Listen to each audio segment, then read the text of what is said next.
recast will make scrap metal of you! Not in this lifetime, MODOK! When the Iron Man film first came out, I was skeptical. Truth to tell, I didn't think it would succeed. I've been reading comics for years, and I was just excited as everybody else when Marvel announced they would be launching their own production studio. But like anybody else who'd been looking around, I kind of cocked my head to the side and raised an eyebrow. I was kind of like, what? Iron Man? I mean, sure, we're 2 years out from Civil War, but before that, the guy had maybe 4 great stories to his name.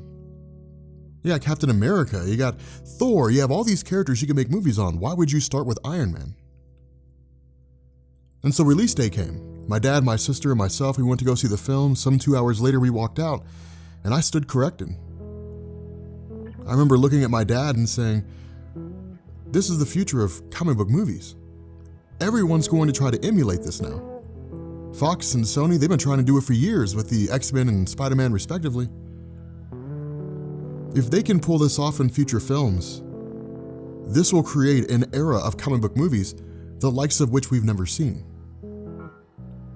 And so some 10 years later, looking back on this film, the inaugural launch of the Marvel Cinematic Universe, leading up to Infinity War, which is right around the corner. You look at Thor, Black Panther, all these things. The house of Marvel Studios was built on the shoulders of Iron Man. And so when the time comes where Robert Downey Jr.'s contract ends, the question that everybody's asking is, should the Marvel Cinematic Universe recast Iron Man? And that's the question we're going to try to answer in this video.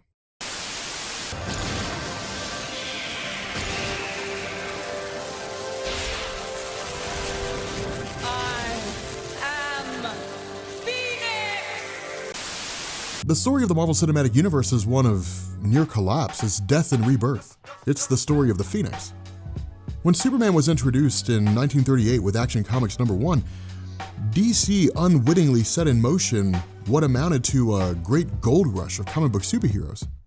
I mean, people were cranking them out like gangbusters. Fawcett Publications had been publishing pulp magazines, and suddenly you had the president of Fawcett that went to Bill Parker and C.C. Beck and said, give me Superman without Superman, and suddenly we had Shazam. At the time, a man named Martin Goodman, who'd also been publishing pulp magazines, had a company called Timely Comics. But unlike DC, he wasn't willing to put all his chips on the table. DC was founded and rooted in comic books. Martin Goodman found success in pulps. But he brought on a handful of people. Joe Simon, Jack Kirby, they created Captain America. We saw characters like Namor the Submariner, the original Human Torch Jim Hammond, and they were only a few. But when World War II ended and superheroes began to drop off, we saw this point where Timely rebranded itself to Atlas. They shifted over to westerns and horrors and romance stories. Atlas rebranded itself to Marvel Comics. They brought back and hired on a whole slew of new people, including Jack Kirby and Stan Lee, and the rest is history. If you were collecting comics in this era in time, the value of your comic book was relative to whatever your local retailer was going to pay you. You went walking into your comic book store in 1967 with Amazing Fantasy number 15, the debut of Spider-Man, and you said, how much is this worth? A handful of things went into this calculation. How many people come walking into the comic book store and say they want a copy of Amazing Fantasy number 15? Conventions didn't exist at the time, so how many people at these local comic book meetups and rec center kitchens and people's basements were looking for Amazing Fantasy number 15? And if nobody was hunting for this comic, then the retailer would give you peanuts for it if they even bought it at all. But all this changed in 1971. A man named Robert M. Overstreet created something called the Overstreet Price Guide, and now there was an annual national publication that would tell you not just how much your comic was worth regionally, but how much your comic was worth nationally. It would tell you, if you had the first appearance of Batman and your comic was in pristine condition, you could get a lot for it. Collectors now had a bargaining chip. They could walk into comic book stores and say, I've got the first appearance of the Fantastic Four. I want $1,000 for this. Person would look at him and say, you're crazy, I'll give you $100. And they would say, no, the Overstreet Price Guide says it's worth $1,000. And then you start haggling. Some lauded the Overstreet Price Guide. They said that it empowered the collector market. But where a lot of those ideas were rooted in the present, people were looking to the future. They were saying, this price guide is not going to just give collectors a means to keep from being ripped off. This price guide is going to destroy the entirety of the comic book market. This is the easiest money I've ever made, ever. I can't believe it. It's actually happening and it's actually real. In the aftermath of the 2008 mortgage crisis, people were pointing fingers, they were blaming Wall Street. Wall Street was blaming the American people. They said nobody put a gun to your head and told you to sign your name on the dotted line of these mortgages. But social scientists and behavioral psychologists were analyzing the American people. They said absent the influence of Wall Street and the fact that they may or may not have been tricked, what would drive a person making $30,000 a year to buy a house that's $450,000? One of the many ideologies that were out there came from Hersh Shefrin, a Santa Clara University economics professor who effectively quoted Gregory House when he said, "People want the greatest reward for the least amount of work." With the Overstreet Price Guide, people began to realize something. Stories of significance, the origins of important characters, the first appearance of important characters, major events like DC's Crisis on Infinite Earths in 1985, these comics tend to increase in value over time. They were released, they sold for 10 cents, and now they're worth $1,000. Suddenly, you had people who never had a reason to buy comics, didn't even know how to read comics, who were running out and buying them. Not because they cared about Captain America or Batman, because they saw it as an investment. Buy a comic now for 60 cents, and in 20 years, you can put your kid through college. Marvel and DC never really had a reason to ask any questions for a couple of reasons. The first was because retailers didn't tell them how many people were buying one particular comic. They didn't tell them that a person was coming in and they were buying 5 copies of the newest issue of Fantastic Four. All they said was that this many issues of Fantastic Four have been sold, this many issues of Batman have been sold, this many issues of Spider-Man had been sold. The other part of this was that by virtue of the first fact, Marvel and DC saw comic books as a license to print money. There were changes in the back end. In 1968, Martin Goodman had effectively sold Magazine Management Incorporated to Cadence Industries. But that didn't influence the flow of comics. The stories remained, the publications kept coming, and people kept buying. This lasted until the early 1990s when people began to notice another trend. Because Marvel and DC saw increased sales of comic books, they started publishing more comic books. This trend began to build on itself until suddenly you had stories that were being released with as many as 12 variant covers. They quite literally flooded the market. Well, like a man walking down the road and finding a red diamond, it's initially worth a lot of money until someone's hiking through a cave and finds a wall full of red diamonds. Then suddenly, that man's red diamond becomes worth a whole lot less. And that's exactly what happened. People began to realize that the comic books they were buying were rapidly beginning to become worthless. And so people stopped buying them. For DC Comics, this wasn't a huge issue. They had already been purchased by Warner Brothers. But Marvel didn't have that. Marvel was out there by themselves, free floating. Marvel was facing a very harsh reality. They were on the verge of shutting down completely. I want to eat your brain. Spider sense tingling. Marvel talking superheroes and X-Men, each sold separately from Toy Biz. The lure of comic books has always been the escape of reality. Whether a person's being picked on, whether it's because they just want to be somebody else for a day, people went and they bought comic books and they read them because they could imagine themselves being Spider-Man or Superman or Batman or Captain America. Films have always been the same way. For 2 hours, you don't have to worry about credit card debt or the fact that bills are coming due or your car needs an oil change. You can walk away from the world, shut down, drink a Coke, eat some popcorn, and have the time of your life. For Marvel, the prospect of staying solvent during the mid-90s comic bust was a difficult one.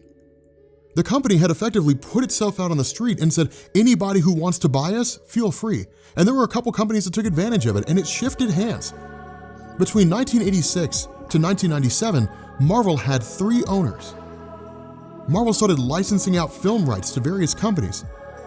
Like a person strung out with debt with almost no money, they sold everything they had. If it was a character that a film could be made out of, Marvel sold the licensing rights off to that.